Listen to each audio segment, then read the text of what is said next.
To anyone who is thinking of learning Japanese or wants to learn Japanese, I can't recommend highly enough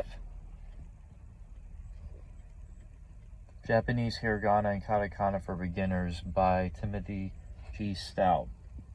I read this book a few years ago. I'm not promoting it or anything. I'm promoting it for my own personal devices for you.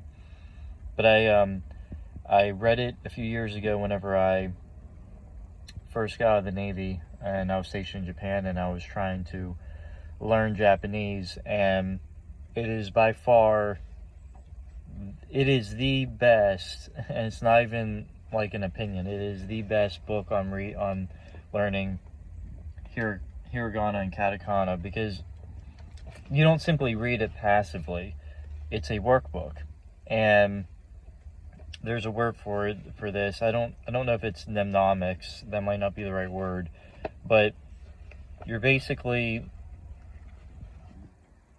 matching the hiragana or katakana with a picture, and it helps you memorize it in all the different ways, visually, and you're like, oh, okay, like chi, for example. We've got chi here.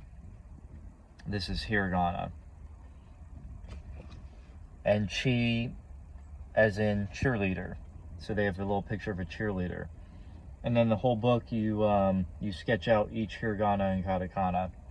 He has the same book for kanji, but that's a little bit more advanced, and I haven't gotten into that yet. But this book that I'm holding right here actually is a library book, so I can't write in it, which sort of defeats the whole purpose.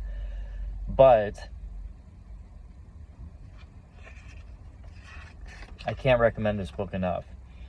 And the difference between hiragana and katakana is that hiragana is and I'm only explaining this to the extent of which I know it, hiragana is the alphabet that is used to spell out Japanese words where kanji aren't required. Whenever you're fluent in Japanese, you're going to be using kanji, which the Japanese borrow from the Chinese, their whole kanji system, which is huge compared to Japanese. And katakana was introduced a little bit later, and katakana is, let me find some katakana in here. Katakana is the alphabet that is used whenever the Japanese are spelling foreign words, so English words.